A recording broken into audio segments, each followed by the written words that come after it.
Okay, so I've started the recording now. So, yes, so divine revelation, saintly reiteration, personal realization. The three ways our faith is nourished. And, you know, there is a trajectory of such a faith growth that is evident in the Bhagavad Gita's flow. All the way Arjun refusing to even listen to Krishna and then coming to a point of accepting everything. So that clearly shows that his faith has grown. At least for us, he's showing that, right?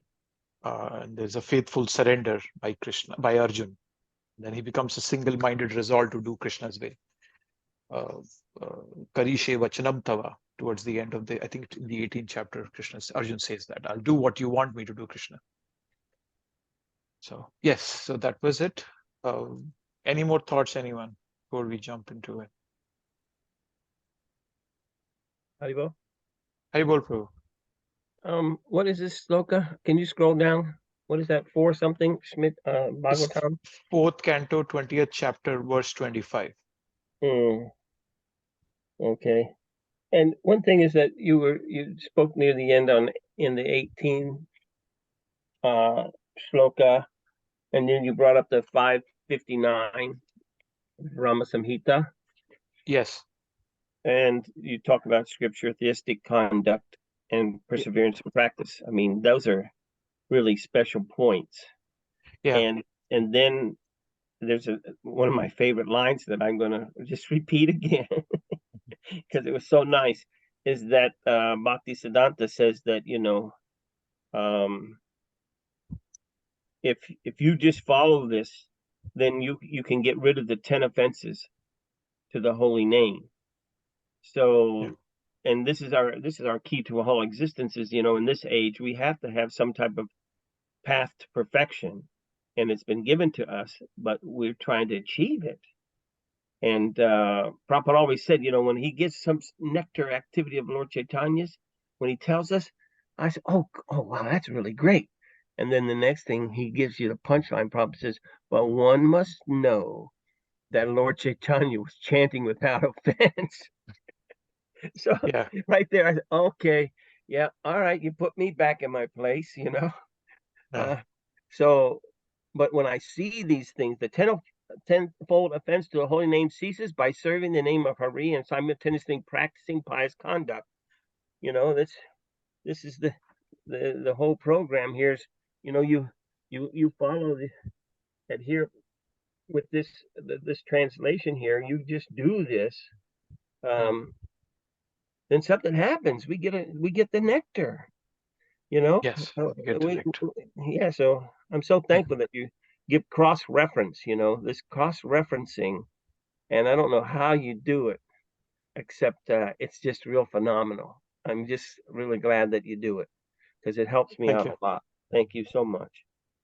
Yes, Prabhu, it helps me also because I'm not yet fixed in bhakti. So I always look, Prabhupada is saying this. I don't know where he's bringing it from. So it's actually probably a defect, but then I went go around looking and then but then eventually strengthens my faith further because no, Prabhupada is saying every single word what Prabhupada says is coming from the Shastras. And there is proof of it. I might not know it, but there is a proof of it in some scripture somewhere or the other. So yeah, it's very valuable. And this one, I think when we talked about this was a more like a practical application. And that's what Bhaktisiddhanta Saraswati Thakur is telling us. Practice and perseverance in that practice makes her appearance in the pure essence of the soul, which is devotion. Devotion characterized by love, which is the fruit of spiritual endeavor, makes her appearance in the pure essence of the soul. So we get love-filled devotion when we do these three things, which is very, very practical. Thank you for bringing that out, Prabhu. Thank you. Yeah, I thought the class was at 6 o'clock. So I started at 5. I read all my notes. I organized them. They were so boggled up, and I had to reread everything 3 or 4 times. It's almost 6 o'clock, and I'm rushing, and no one comes on. No one's on it. I said, "Where is it? What kind of? Well, now what happened? Oh well, I guess we're human, so I guess he got caught in traffic or something, right?" So then I finally called Gopal. I said, "Gopal, what's going on?" He said, "It's not till 7." I said, "No, it's from 6 to 8:30."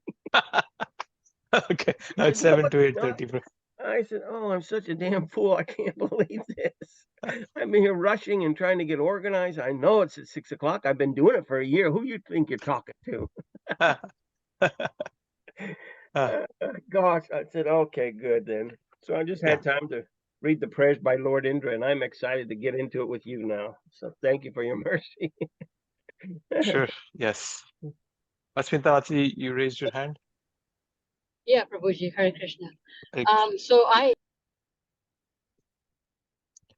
lost you. I can't hear you, Mataji. how is it now? Now I can hear you. Yes. Okay.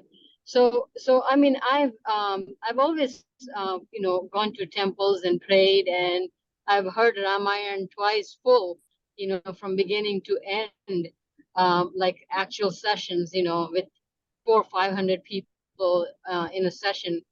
But I have never in my life, like, seriously picked up texts to actually study our Vedas or anything like that.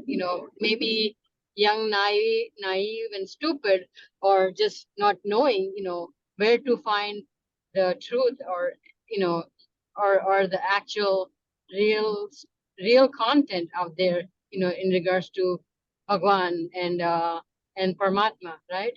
But these texts, for last year and a half, I have been attending classes like crazy, almost every single class I could possibly attend, and I can't believe that, like Prabhuji just said, that the references, cross references, everything just comes Yeah. together, and I mean, I've never seen this much proof out there at all whatsoever, you know. I mean, thank God I have time now to sit down and read and digest and listen to all these classes, and just kind of super grateful that the books are there for us to go through and read, and the real truth, I should say, Yeah. Yeah, that's all, Prabhuji. Just my self-realization. Yeah. Thank you. That's a very good realization. And just write it down, Sabermat. It'll help you. Personally, it helps me. I always say that realizations, we should always document them so that we can go back to them later. No, Mati, you're right. See, the only difference that I feel that we as ISKCON have is Prabhupada's books. Otherwise, we are just like any other temple. We have deities, we do festivals, we have programs and all that. The only difference that makes us unique is that we have, just give me 1 second.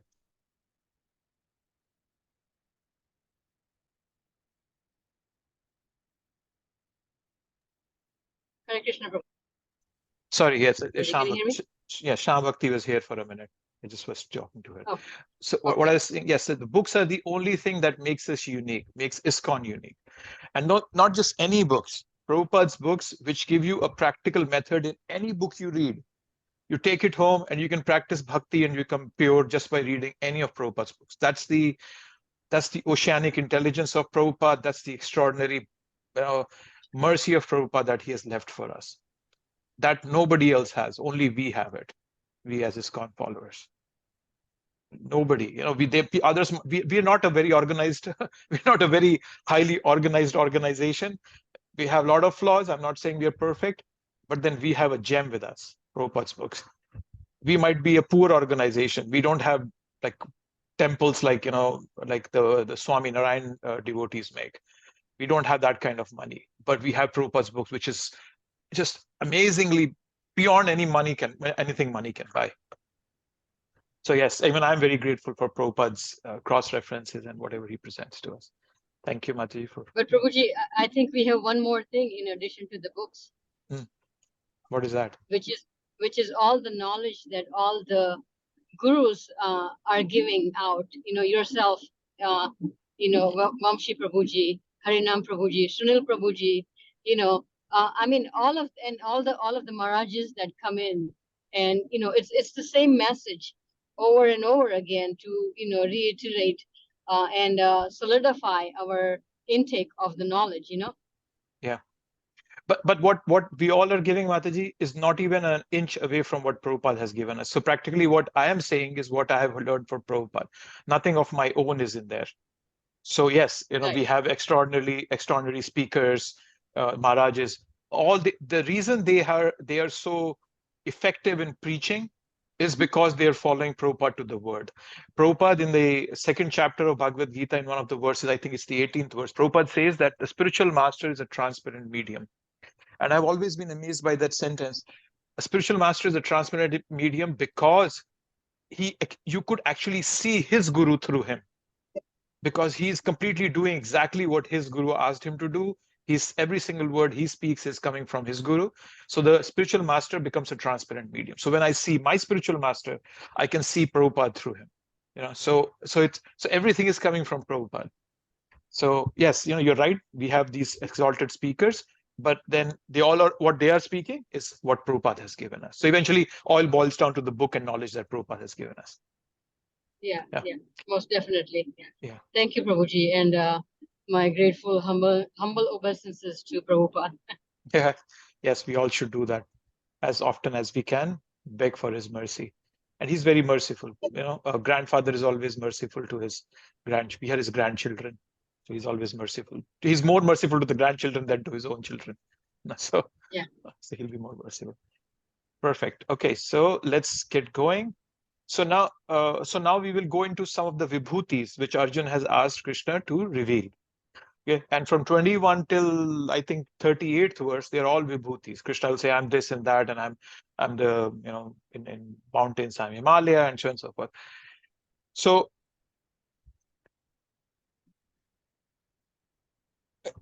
many things that we will read here when we come to these sections, many of them might be a bit too fantastical for us. Okay, there'll be a mention of Mount Meru and so on and so forth. So before we jump into this, I just wanted to briefly talk about how to address our doubts and disbeliefs. Okay, so it's not as if whatever we read will be 100% digestible for us. It's not like whatever I read in Bhagavatam, it just goes and hits me. Oh, this is perfect. No, that's not going to happen. Okay, there are always going to be doubts. How do we look at them? Okay, so I just wanted to briefly talk about that. And I thought I had a slide also. Give me 1 second. Let me see if I did make a slide. Yes, I have a slide. Let me share this, and so that we can. So I just wanted to spend a few minutes on that before I go into the vibhutis. Okay, so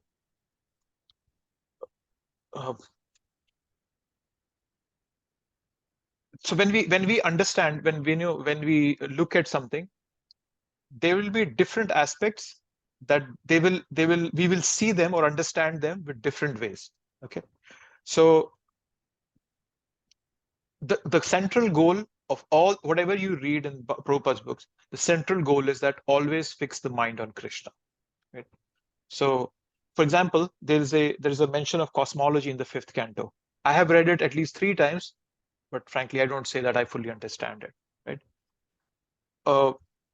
But the whole purpose of these books, as I said, is so that we can fix our mind on Krishna. If we find that something is not beyond our understanding, we just look at it incidentally. What I mean by incidentally is that it just came, I read it, and I went away, and I just moved on. I don't necessarily have to tax my brain to fully understand them. And the reason I put there in the text, there is that Prabhupada is saying, our position is that if some portions we cannot understand, it is my incapability. It's not as if the scriptures are wrong. It's not as if Krishna has just made a mistake in speaking something in Bhagavad Gita. That is never the case. Whenever you come across anything that you don't have full belief in or you don't understand, you understand, you just tell yourself that I am not yet at the position where I can fully understand it. Okay. So now, and it's not just us, it's not just bhakti. You will see that everywhere. Even in modern science, even though very impressive, but there are so many gaps, right? For example, physics. You use physics, physics says that light is both a particle and a wave. Right? It's like a stone that causes ripples, and the ripples are the same thing, something of that sort. Even I don't understand physics fully, we keep using whatever part of it works for us while also striving to understand the parts that don't make sense to us. That's the way scientists do. So similarly in bhakti, we apply the same principle. Now, I just wanted to give you some different aspects of Krishna consciousness as you come across in your bhakti process. So the first one, there will be aspects that you will understand in the first hearing itself, right? Like, for example, you will see that, oh, lust, greed, anger, those are the problems. And then you will accept it, right? Yeah, these are the problems that I've been facing. I get lusty, and then when my lust is not fulfilled, I get angry. I see that. So that is easily digestible on the first time I hear it, okay? Then there are some aspects that can only be understood after some questioning and some introspection and contemplation. For example, I'm not the body, I'm a soul. Krishna says this in the second chapter, right in the beginning of his message. But it's not easy to understand. But by questioning, by contemplating on it, by introspecting, I can come to this conclusion. Prabhupada has given us an unlimited number of examples for us to connect to that. Third part, aspects that only will be understood after practice or experience, right? So, for example, chanting. Process of chanting Hare Krishna, Prabhupada has told us that when you chant Hare Krishna, all your problems will vanish. Now, that's not an easy thing to believe, but when we practice, we have practiced for many, many years, then eventually we come to that faith. Because now I have got some amount of purity, my chanting is more stable, my mind is not running all over the place, and now I can realize the benefit of chanting. I'm getting some taste in there. So there are some things that you will only understand by practice and experience, and it takes time. If you go back to the verse, if you can refer to it later, 559, Bhaktisiddhanta Saraswati Thakur translates that verse as saying that progress is slow, gradual progress. It's not immediate. It's a slow, gradual progress. Bhaktisiddhanta Saraswati Thakur says in that translation. So practice and experience will take time. Then there will be some aspects that you will understand only after a lifetime of service and purification. For example, understanding Krishna's relationship with the gopis. It's a pure thing, right? But it's not easy to understand. We read in Bhagavatam, Sukadeva Goswami tells us that Krishna's playing with the gopis is very much like me playing with my hand. But then it's very, very hard to understand. And there is a verse in the 10th canto, 33rd chapter, it's the last verse of Rasa Leela dance that says, Vikritam Vrijavadhu idham shavishnu, Shraddhanvito Anushranayad, that one who listens to this Rasa Leela, all his lust will go away. So that's the 39th verse. But then it doesn't go away. So it will take a long time of service and purification before I'm able to grasp that. Then lastly, aspects that will be understood only when we go back to Krishna, right? For example, in Vaikuntha, they say that all the people look alike, all the devotees look alike. They are very much like Vishnu. So then you'll say, oh, how do they identify each other? So those kind of questions will only be answered when you go back home, back to Godhead. So what I wanted to stress upon here is that don't reject something just because we don't understand it. I don't understand it. Okay? But understand that it's just my incapability that I don't fully grasp it. That's the only thing we have to put in. And you will see many things. I mentioned Meru, there'll be a description of Meru mountain. And so there'll be many such descriptions. And they might be a bit fantastical for us, but we just accept that I'm not yet ready to understand it. Placing a portion of scripture on the back burner is acceptable. Prabhupada has given this. I put that quote there, that's why. So Prabhupada just says that if you can't understand it, you set it aside for some time. Don't tax your brain on that. So doubts will keep coming to us. Oh, why is Krishna saying this? What does this mean? Are you telling me that there is a mountain in the middle of this universe or something of that sort? So doubts can always be there, and doubts are okay, but don't let those doubts drain all your energy away and create faithlessness. That's what my goal is to. Doubts are generally there is a doubt in your head and doubt in your heart. Right? We can always clear doubts which are in our head. We can talk to like-minded devotees and we can solve that problem. Right? Association with like-minded devotees is emphasized by Rupa Goswami and other senior devotees. So we can always clear the head doubts, the head in our head. They're mostly intellectual. Right? The doubts in our heart, they are to be addressed, whereas the doubts in the head can be kept in suspension. So all the doubts that I'm mentioning to you about mountains like Meru, and there will be a mention of some flying mountains or something, all that can be kept in suspension. Your doubts in your heart, we should address them, right? So doubts in our heart can be very much coming out from a desire to understand the process, but I cannot.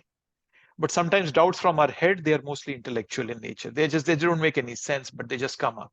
Somebody in Japan, when Prabhupada was giving a lecture, I recently heard that lecture in 1974, no, sorry, 75. One of the disciples asked Prabhupada, have you seen Indra? And Prabhupada asked him, what benefit will you get by asking me whether I've seen Krishna, Indra or not? What benefit? So that kind of a doubt is just intellectual. There's no sense in there. So some head doubts we can keep in suspension. Heart doubts, solve it by association with like-minded people. Try to do that. I'll take a pause here. I just wanted to give this premise before I jump into the vibhutis. There'll be many things and might be a bit confusing or unbelievable, but this is the way to address them. At least this is the way I address them. Any thoughts before I start that? Haribol? Haribol, Prabhu. Yes, sometimes. Hear me? Can you hear me?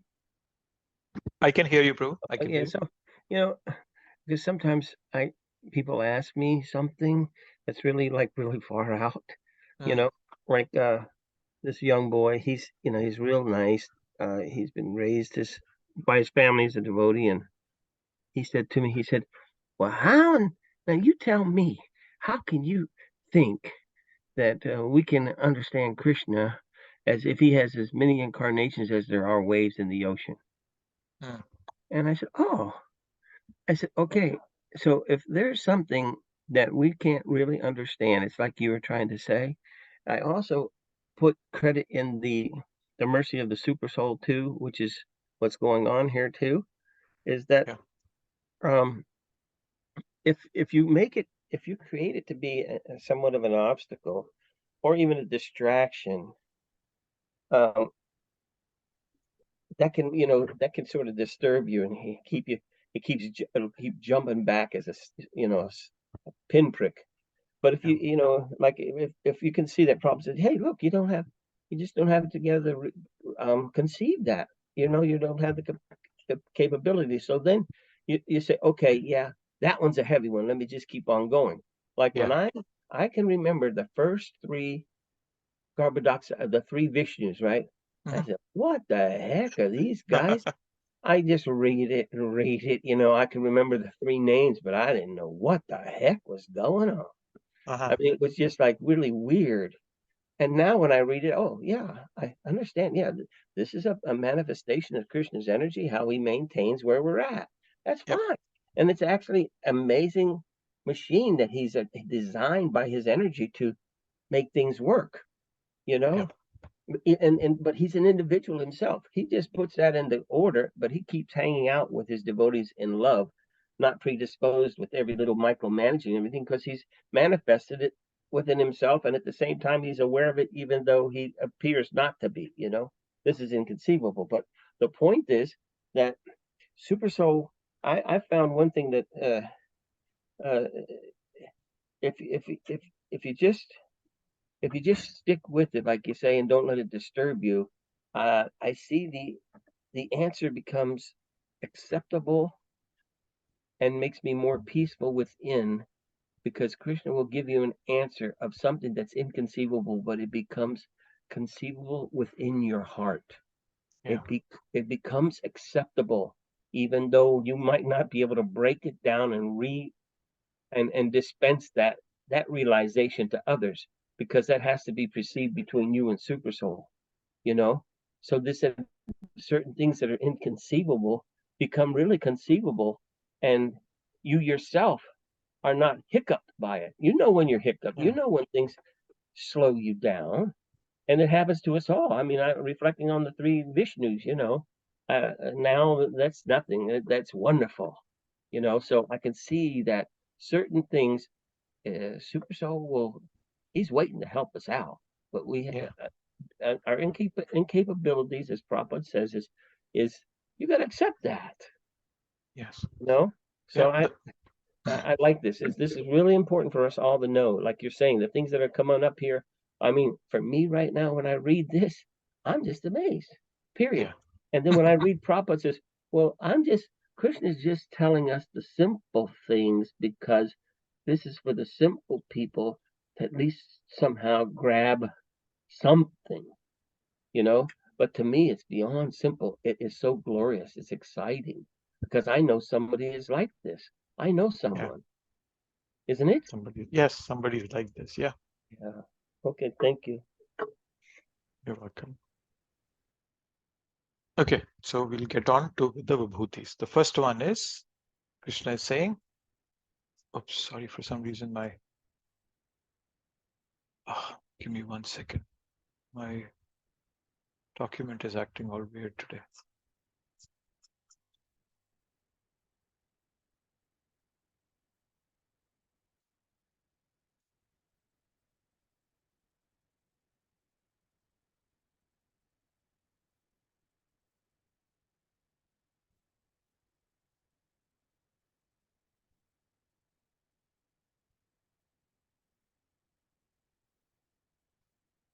Okay.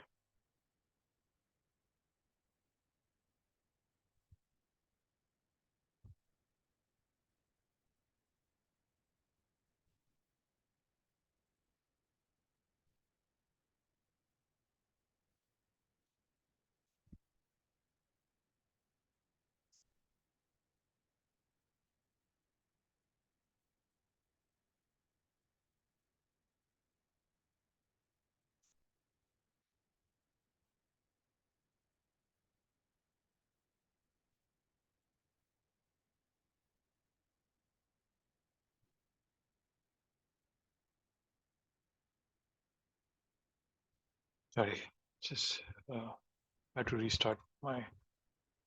reopen my slides. Not slides, the PDF. Okay, so you all can see this now. So this verse is 21. It says, Krishna is saying, of the Adityas, I am Vishnu. Of lights, I am the radiant sun. Of the Maruts, I am Marichi. And among the stars, I am the moon. So Aditya refers to the sons of Aditi. So Aditi and Diti are two wives of Kashyapa Muni. So Aditi becomes the mother of Devatas, Adityas. So the Diti becomes the mother of Daityas. Aditi gives birth, so Daityas. So Daityas, all these. Aditi is the mother of Hiranyakashipu, Hiranyaksha, so it's all the Daityas.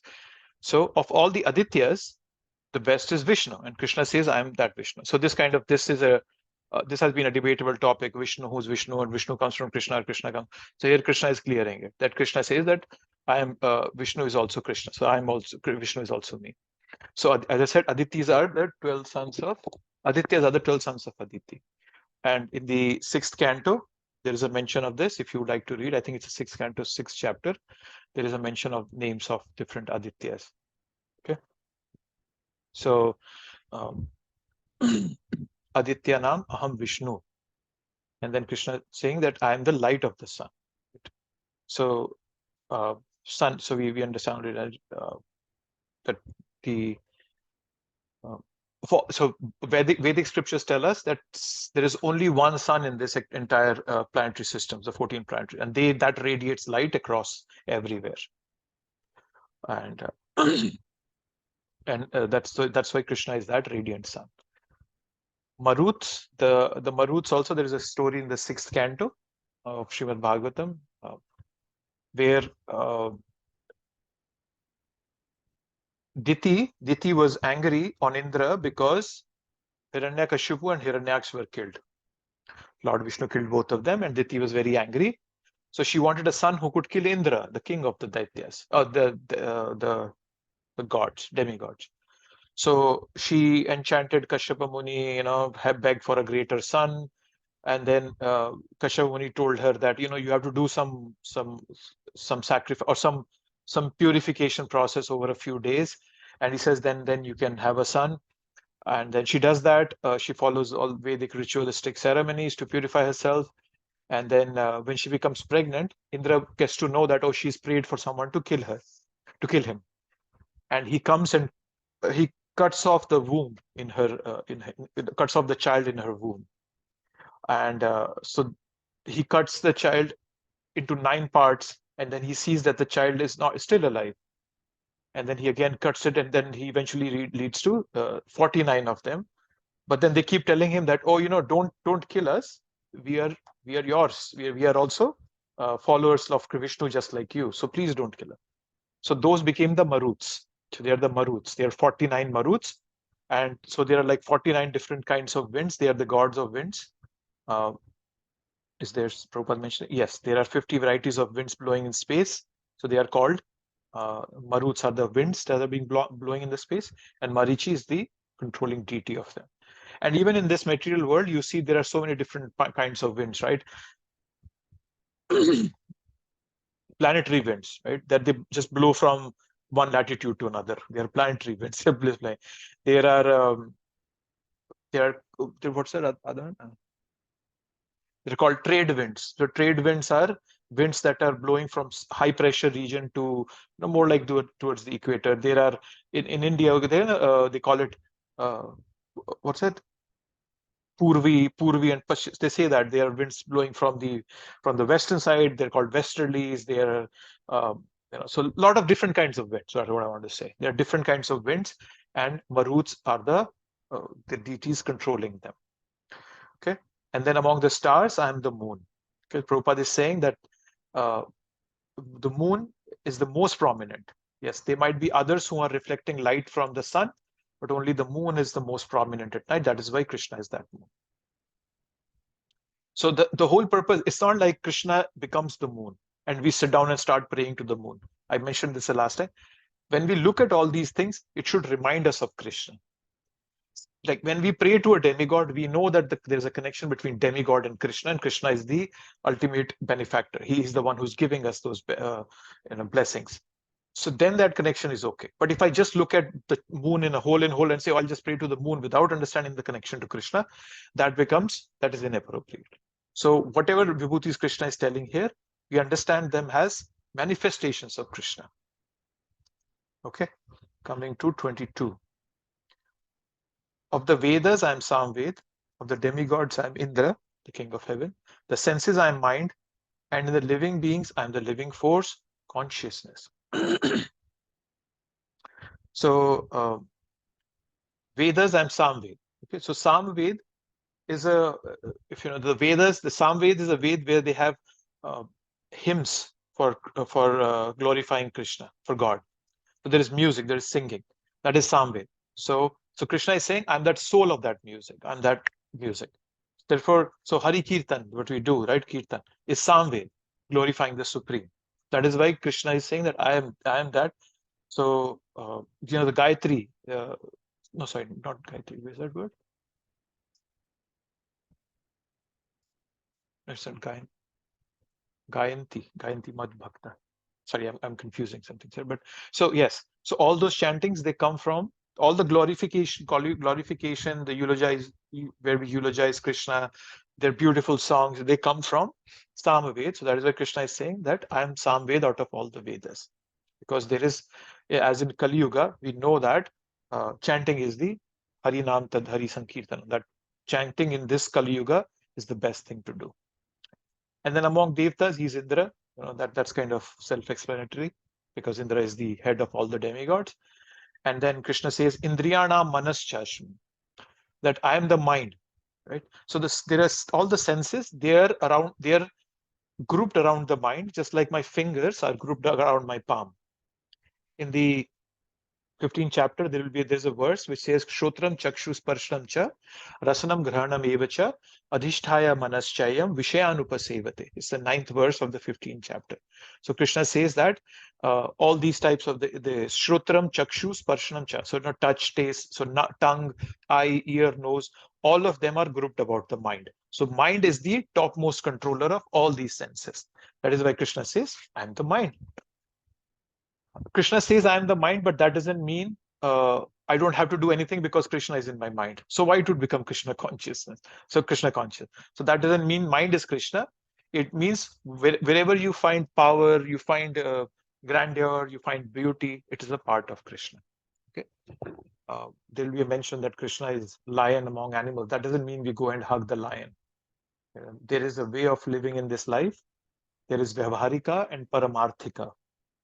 Vyavaharika means you understand that I'm living in this material world, so you act accordingly, even though your heart is all fully dedicated to Krishna. It's not like I might have given this example also in the past that you go for an interview,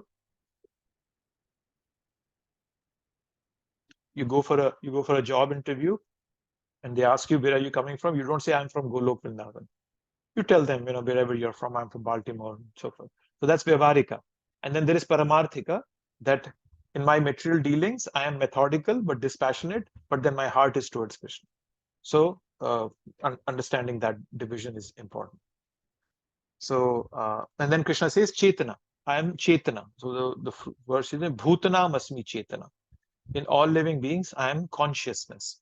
So Krishna is Chetana. So if you notice, my body is a composition of taking minute parts from this creation, right? Our body is made of earth, water, fire, air, ether, and then my subtle body is made of intelligence, mind, and ego. So I'm taking tiny bits from this environment, and then that's how this body is made, right? So this body, this ecosystem that I call as my body, has been made by borrowing a little consciousness from the absolute consciousness, little intelligence from here, and all that. So point is that there is someone who has designed this system, and he's completely aware of this system. So Krishna is conscious of everyone, right? So he's saying that's why he's saying that I'm the consciousness, because he's conscious of everyone, and we have a tiny bit of him also in us, in our heart, and so he's always conscious of me. So that's another way of it. So he's always conscious. He's never inattentive. So that's why he's saying I'm conscious, right? In the prayers of Gajendra, there is a verse where Gajendra says that Bhuri Karunaya Namo Alyaya. Namo Alyaya. So he says that Krishna, you're never inattentive. You're always looking at him, because my consciousness is connected with him. I've not realized it, but it's connected. So so that's what means that he's Chaitanya. And we will read further. I think in the 13th chapter also there is a verse where Krishna will explain, or Prabhupada will explain Chetana, right? Because there's a very famous verse that Prabhupada always quote, Nityo Nityanam Chetanas Chetananam Eko Bahunam Yavidadhati Kama. So that he's the supreme living force among all the other living forces. So, and if you'll notice, there is a connection in these verses, right? So first he talks of Samveda, and then as demigods are glorifying Krishna from verses from Samveda, he talks of demigods.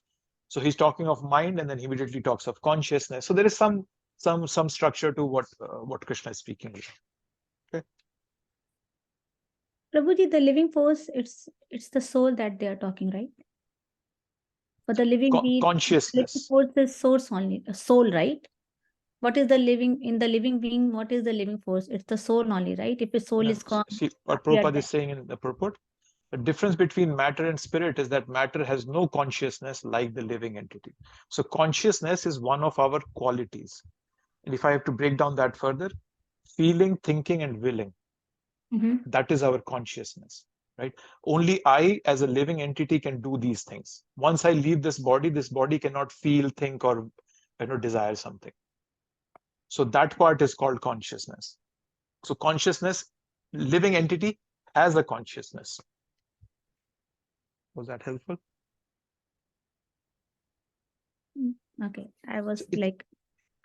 So it's like it's hard to differentiate consciousness from a living entity, but if you want to go to the nuances, the capacity to think and to have a free will and to and thinking, feeling, and willing.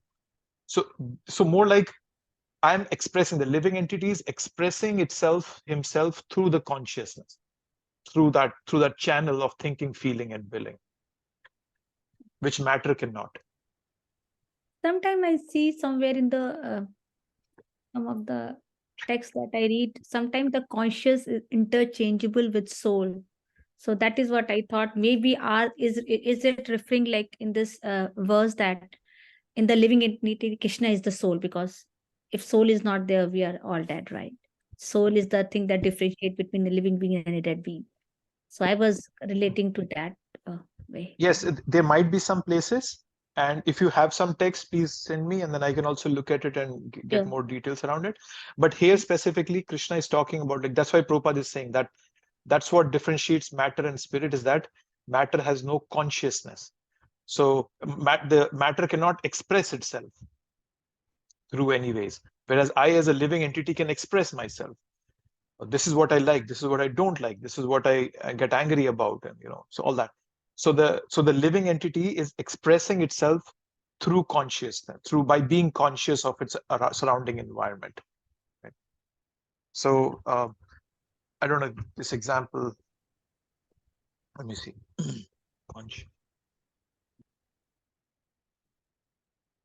Yeah.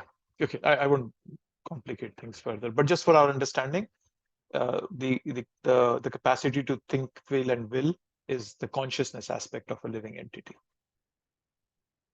Sure, Prabhu. Thank you. You're welcome. 23. Of the Rudras, I am Lord Shiva.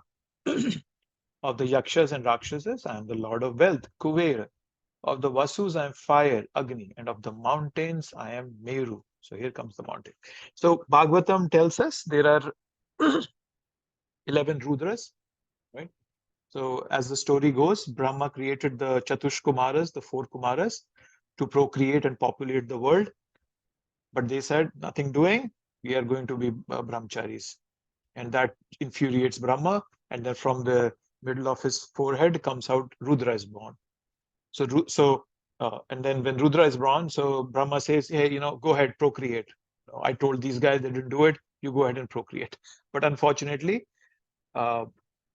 the Rudra was born out of a mode of ignorance, which is anger, whereas the Chatush Kumaras were born out of a mode of goodness. So there was a difference in both of them.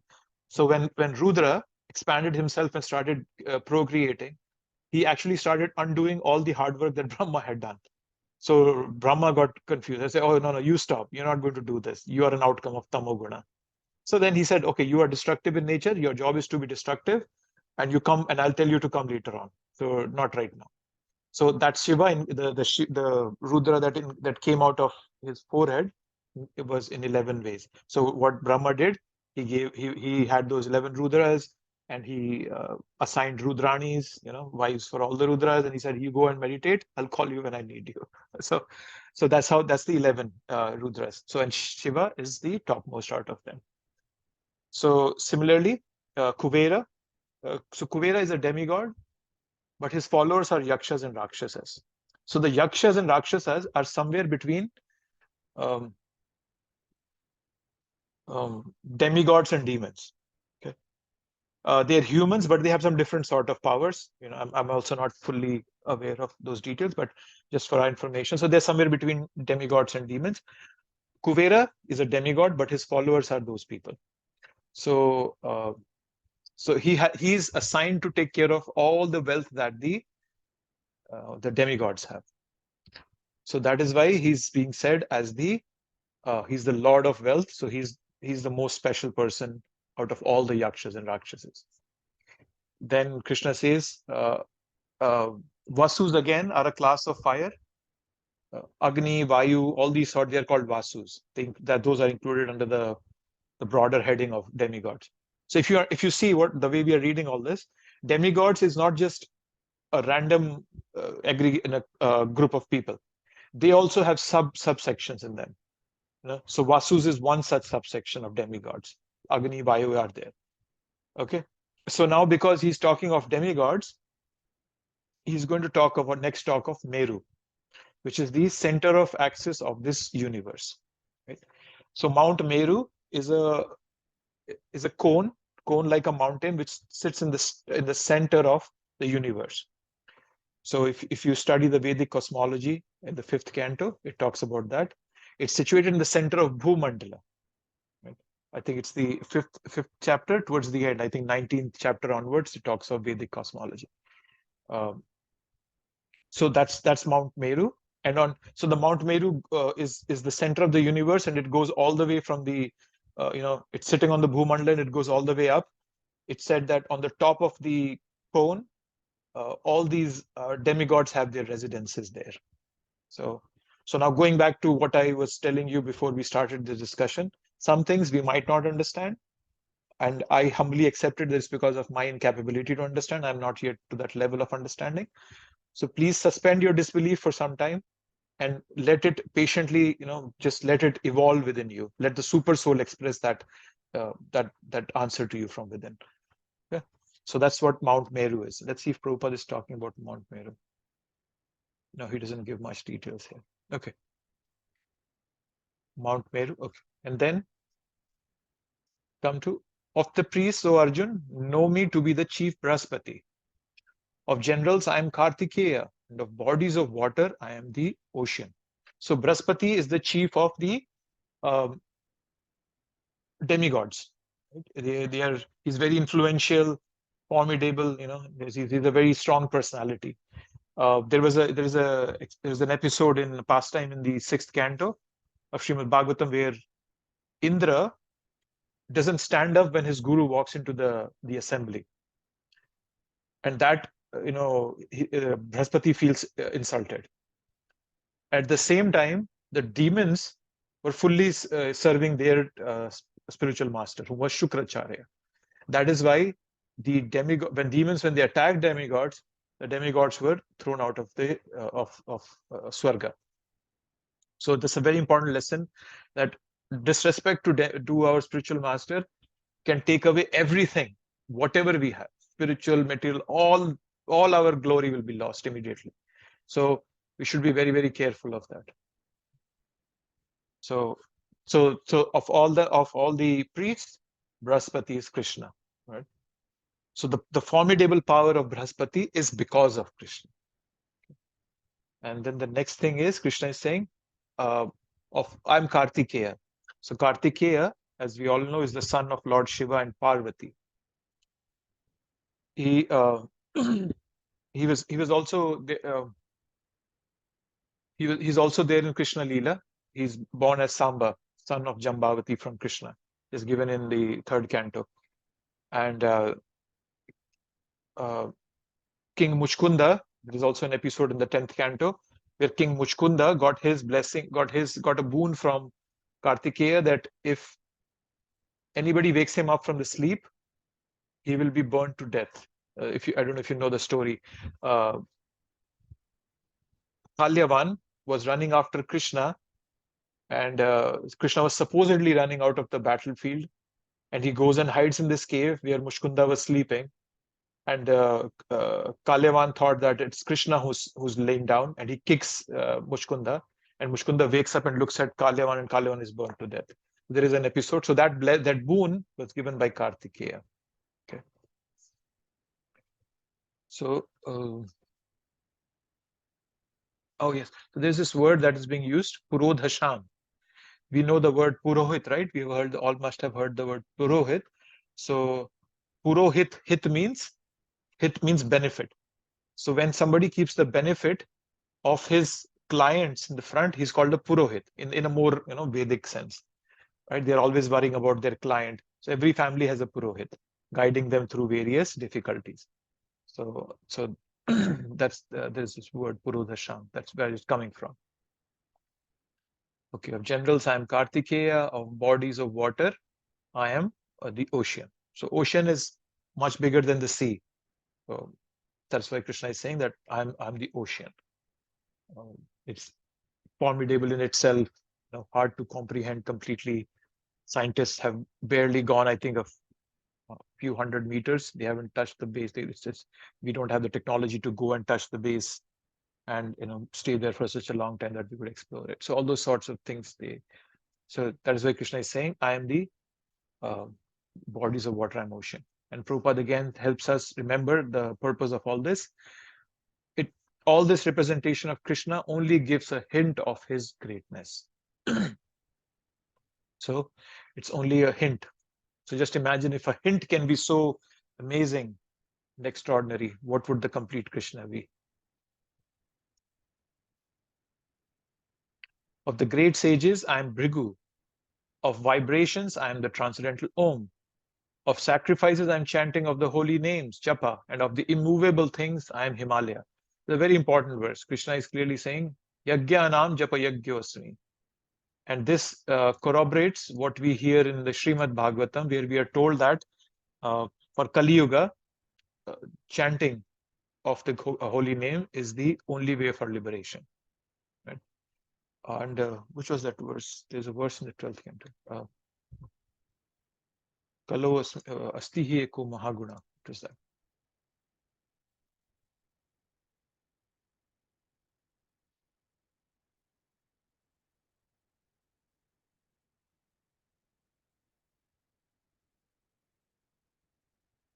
Yes, that's 12.3.51. I'll just pull this up. Give me 1 second.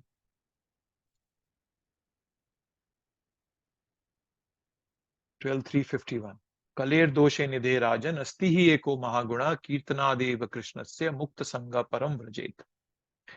My dear king, although Kali Yuga is an ocean of faults, there is still one good quality about this age. Simply by chanting the Hare Krishna Mahamantra, one can become free from material bondage and be promoted to the transcendental kingdom. So that is why Krishna himself is saying that Yajnanam Japa Yajñosmi. And just by chanting, I'm the topmost sacrifice.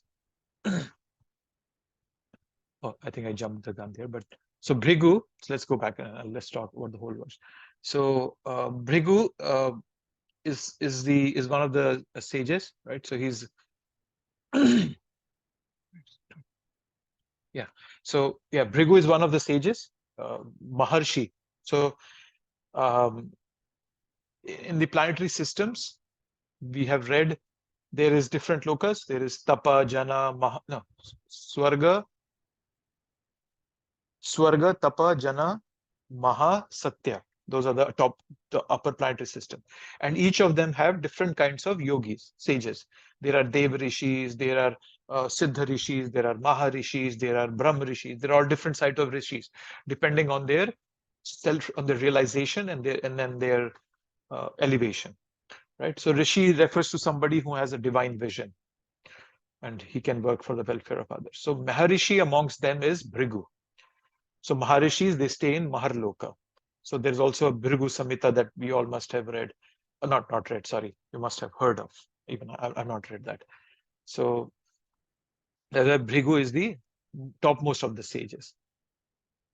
And then of the vibrations, I am transcendental Om. So Giram here, the word Giram, Krishna is using Giram, is vibration. It's sound vibration. The word Giram means sound vibrations. So out of all the sound vibrations, I'm Omkara. So right, Om is a potent sound vibration. In the seventh chapter, we read this. Pranava sarva vedeshu sabdake paurusham rishu. That in all the pranavas, I am Omkara. So there the mention was with reference to Vedas. Here the mention is with reference to the sound vibration. Even though Omkara is being talked about in both the places, the reference is different. So the Omkara is the best manifestation amongst sound. Here, that's what Krishna is saying. Earlier it was the best manifestation out of all the Vedas. So among all, and then we talked about the Mahamantra. It's the most sublime method for God consciousness, right? So with all our busy lives, we all are busy, very busy. It's helpful to keep in mind that there is nothing more important than chanting Hare Krishna. Srila Prabhupada, in a letter that he sent to Jayananda Prabhu in 1967, when Jayananda Prabhu was, he was suffering from cancer and he was about to leave his body. Prabhupada said that I have nothing to instruct you. Yeah, the same old chanting process I'm giving you, same old instruction. Constantly chant and attentively hear the transcendental vibration. And that's the only process for self-realization in this age. Right? This world can be a very scary place. Krishna comes in as his holy name to protect us. When you feel fear, or anxiety, chant. Take shelter of Krishna by calling out his name. You feel disappointed, chant. You feel grateful, you chant. If you want to do good to others, you chant. You teach them to chant Hare Krishna if you want to do good to others. And if everything fails, you chant. So chanting is the most important thing in our bhakti process. Last is Thavranam Himalaya. Of all the immovable things, I am the Himalayas. Yes. So of all the immovable things, I'm Himalaya. So now, going back to my earlier discussion about things that we don't have yet belief in, we are being told here that Sthavaranam. So now there are two mountains that have been talked about. One was Meru, and then we talk about here is Sthavaranam, is Himalaya. Okay. So what it means is that the Mount Meru is movable. Okay.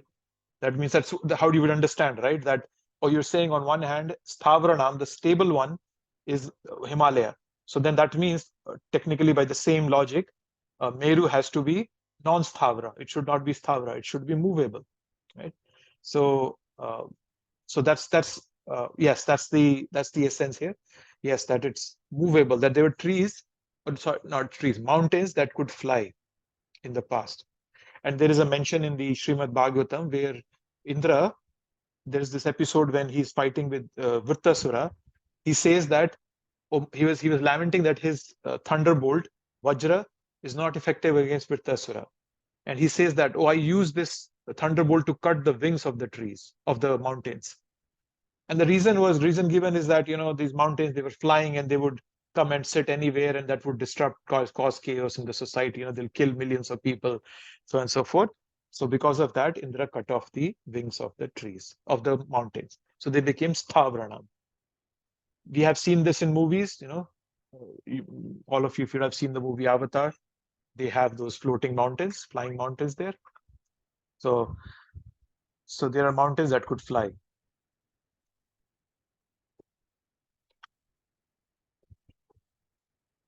I'll take a pause here if anybody has any thoughts or comments. I might be going a bit too fast here.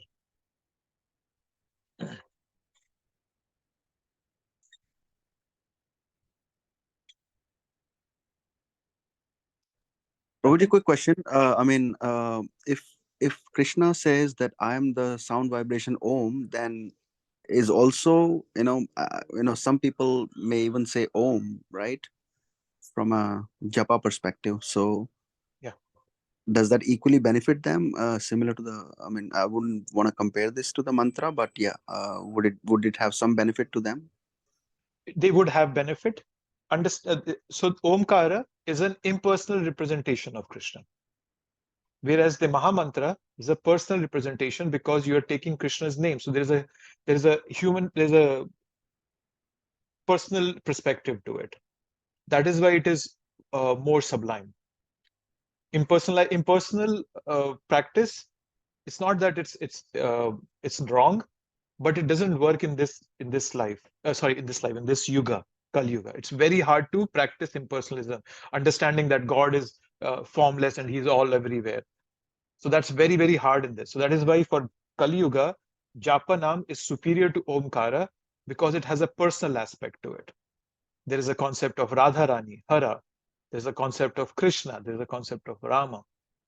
That makes it more impactful than the Omkara.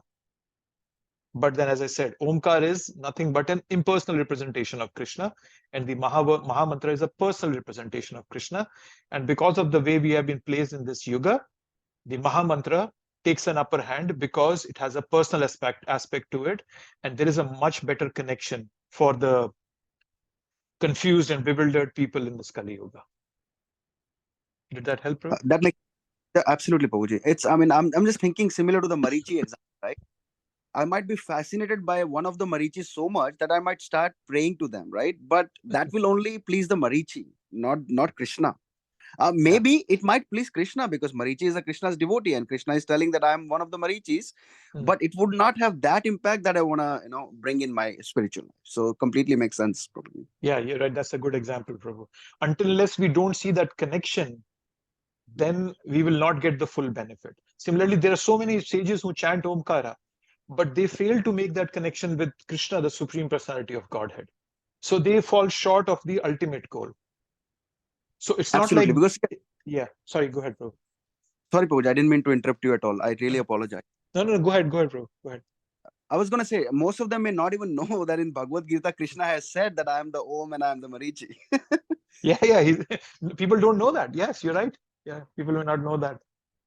Krishna has specifically told himself that yagya naam japa yagyotmi, that japa, chanting my holy name is me in this, is the best form of yagya in this world, in this creation, this yuga. Yeah, we are not able to make that connection, Prabhu. And that's, it's not that Omkara is not complete. It's just that I cannot realize it because of the kind of body I have in this yoga. And we will read this in the 12th chapter. There is a verse, and in the, I think it's 12.5. Just give me 1 second. At 12.5, Krishna says that it's very hard for the embodied beings in this life to 12.5. Yep. Klesho adhiktarastesham avyakta sakta chetasham avyakta hi gatir dukkham dehavadbhir avapyate. For those whose minds are attached to the unmanifested, impersonal feature of the Supreme, advancement is very troublesome. To make progress in that discipline is always difficult for those who are embodied. So Krishna is giving us the easiest method, but some people refuse to accept it. So impersonal aspect is very, very hard for us in this yuga. So Omkar chanting is also very, very hard, and you'll not be able to make a connection with Krishna. Thank you for Got it. Thank you. Thank you.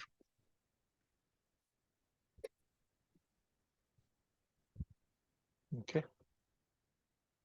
Let's see, 26. Of all trees, I am the banyan tree. Of all the sages, I am the demigods. And of the sages among the demigods, I am Narad. Of the Gandharvas, I am Chitratha. And I am perfected beings, I am sage Kapila Muni. This is verse 26. Siddhanam Kapilo Muni. Siddhanam Kapilo Muni. Yes. Yes, Asmita Machi.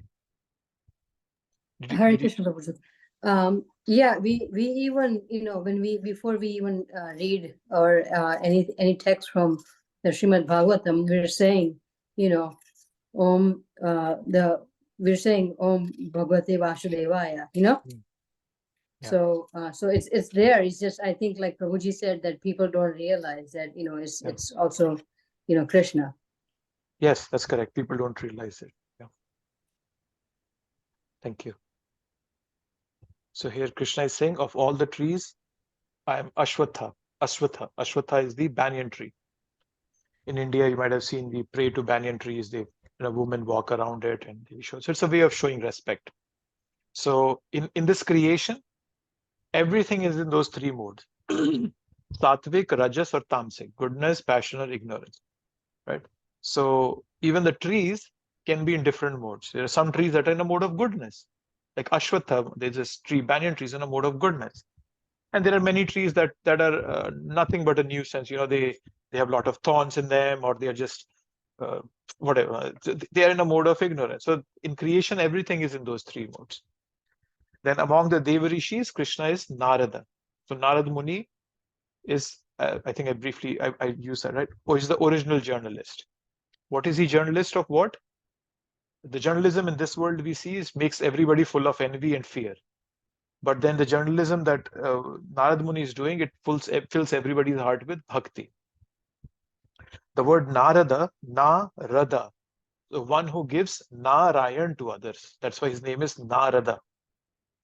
Sometimes we get some news which gives us anxiety in this world. But by hearing Srimad Bhagavatam, Bhagavad Gita being vibrated from the mouth of pure devotees. We saw that verse 4:20-25. This can become very purifying and very satisfying to us. So that is why hearing from a pure devotee like Narad Muni is very, very helpful. So, so Narad Muni is the Deva Rishi. Then the Gandharvas.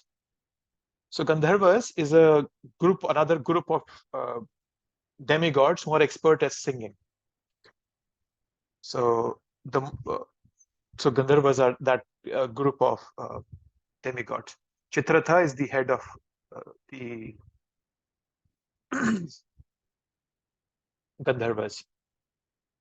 There is a story of Chitratha in the Mahabharata when the Pandavas had been exiled to the forest.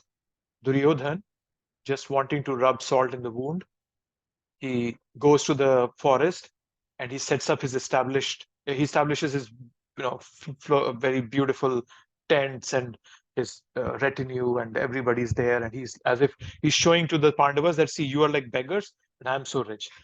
But what happens that where he places his setup, his tent, etc., that place was being enjoyed by the Gandharvas. So the Gandharvas asked him to leave, but Duryodhan was arrogant and foolish, and he said, no, I'm not going to leave, you get out of here. So they have a fight, and eventually all of them are caught by the Gandharvas. Duryodhana, Karna, Dushashan, they all are captured by the Gandharvas. So the Gandharvas are going to take them as slaves, but this news reaches Yudhishthir. So Yudhishthir tells Arjun and Bhima to Arjun and Bhima and said, go and save them. They both are confused. What do you mean, go and save them? They just kicked us out of our kingdom. So then Yudhishthir said, for the outside world, we are 105. Within us, we might have fights, but outside world should not see that. So then Arjun goes and he fights against Chitratha and he wins, and so on and so forth. And then Chitratha becomes pleased and he leaves them. So Chitratha, so Gandharva's naam Chitratha. Kapila Muni, we already know about Kapila Muni, 3rd canto. He gives us this beautiful philosophy of practicing Krishna consciousness. He's speaking to his mother. So 3rd canto, 25th chapter especially is a beautiful one. If you really like to read about about Kapila Muni, it's called The Glories of Devotional Service. Beautiful chapter, if you can read that. So yeah, he's the best among this perfected beings. So he's Kapila. Okay. Of horses, know me to be Uchchaishrava, produced during the churning of the ocean for nectar. Of lordly elephants, I am Airavata, and among men, I am the monarch. So 3 things: the horse, the elephant, and the monarch. So Ashwa means horse, right? We have heard of the verse Ashwamedh Yagya, which is horse sacrifice. And so Uchchaishrava was the horse that came out of the churning of the ocean. So once, as Srila Prabhupada was asked, who is the best animal? So everybody thought Prabhupada is going to say the cow. Prabhupada said, yes, cow is the most dear to Krishna, but the horse is the most attractive, right? So Krishna is saying that among the horses, I am Uchchaishrava. So a horse is a very attractive animal, and out of those attractive horses, Uchchaishrava is the best. So the cow is the best of the animals because it is dear to Krishna. Horse is the most royal of the animals. That's what we are being told here. Then Krishna says, Airavatam Gajendranam. So now if you see the word Gajendra, we know that there's a story of Gajendra in Srimad Bhagavatam. So the word Gajendra can be a proper noun or a common noun. So to clarify that grammar, Gajendra means Gaja. Gaja is an elephant. Indra means the best. So Gajendra can also be used as a word for a group of elements that are superior among elephants, right? So they can be called Gajendra. So Gajendra can be a proper noun for that particular animal whose story we read in the 8th canto of Srimad Bhagavatam. And then the word Gajendra can also refer to a group of elements, right? So there are elephants, and among those elephants, there can be these gigantic elephants, like the kings in elephants. So among those king-like elephants, Airavata is the best. So Airavata is the elephant of Indra.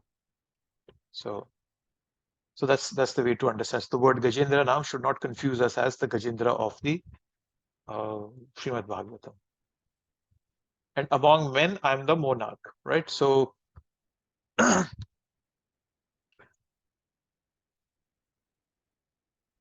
Krishna is saying, among men, I'm the king. So the word Adhipa, I think with the phrase Krishna is using here, Naradhipam. So Adhipam means Adhipam means ruler, and Nara means living human beings. So out of all human beings, the ruler of human beings is the best, Krishna is saying. Now, this could be a bit confusing to us. Somebody can say, yes, so are you telling me that, there have been brutal kings in history, Genghis Khan and so forth? Are they all Krishna? So the way to understand that is the vibhutis are coming from Krishna. But how I use these vibhutis is dependent upon my tiny free will. So accordingly, the vibhuti can express itself as divine or demoniac. So whoever has those opulences, they're coming from Krishna. So in a way, another way to understand is that all opulences, they come from Krishna, but they don't necessarily take us to Krishna. A king might have tremendous power. He gets his energy from Krishna, but then he can become brutal, right? If you, the history of Europe, there have been two brutal shocks, or I would say population shocks in the history of Europe. One was the Black Plague, and the other was Genghis Khan. Genghis Khan attacked Europe in the probably 12th or 13th century. And he would leave the place depopulated, devastated, and probably turn into a barren wasteland. That's the way he would work. So by this past karma, he was given the power, but he chose to misuse the power. So vibhutis are naturally attractive, but we should select carefully which we get attracted to.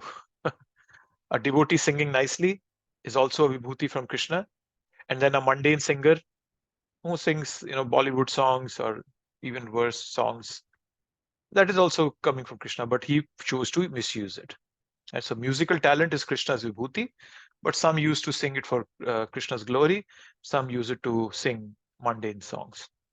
One can bring us closer to Krishna, other can take us away from Krishna. But our goal is to become attracted to Krishna. So we select the right ones. What we become attracted to is our choice. Okay. Where are we? 8:26. Let's see if we can wrap up one more verse. Ayudhanam aham vajram dhenunam asmi kamadhuk prajanascha kandharpa sarpanam asmi vasuki. Of the weapons I am the thunderbolt, among cows I am Surabhi, of causes for procreation I am Kandharpa, the god of love, and of serpents I am Vasuki. Yes. Excuse me. Ayudha is weapon. Among weapons I am Vajra, Krishna is saying. Like Indra is king of God, his weapon is also the king of all the weapons. So it creates fear in the heart of enemies. It's a formidable weapon. Then cows, there are a lot of cows, Dhenu Nam, right? So among Dhenu Nam, Dhenu is cow, we all know. Among them, Kamadhuk, the word Krishna is using is Kamadhuk, the Surabhi cow. So the Surabhi cow is the best cow. It's Kamadhuk, it's a desire-fulfilling cow. They give whatever is desired. You all must have come across that in Vrindavan, there are desire-fulfilling trees, Kalpadrumas. But then Vrajavasis don't use them. That also another way of looking at all these vibhutis. They see everything as vibhutis, but they want to connect directly with Krishna. They want to connect with Krishna. Those are Vrajavasis. Their bhakti is so pure. Their love for Krishna is so pure that these things don't attract them anymore. For us, living in this Kali Yuga, in this material world, we have to walk that path where every vibhuti we see, we should connect it to Krishna so that we can become purified and follow the footsteps of Vrajavasis. Radharani, she cooks for Krishna many times. Pavan Sarovar. but she doesn't tell the Kalpadruma, the desire fulfilling tree, or that bring rasgullas. Krishna wants to eat rasgulla. No, she cooks them herself. So joy of love is in service. Radharani relishes that joy of service by cooking for Krishna. Similarly, cows are not just offering their milk, they're offering their love to Krishna. Kandarpa is the god of love, and he attracts people to each other. You might have seen in movies, there's this guy with wings, and he has a bow and arrow, and the arrow is made of flowers.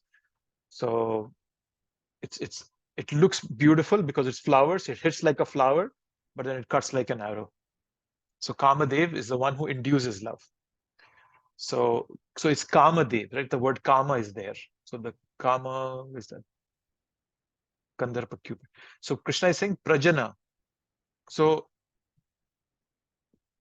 not all karma is bad, right? That karma which leads to begetting of a new life, that and when we see it with that consciousness, that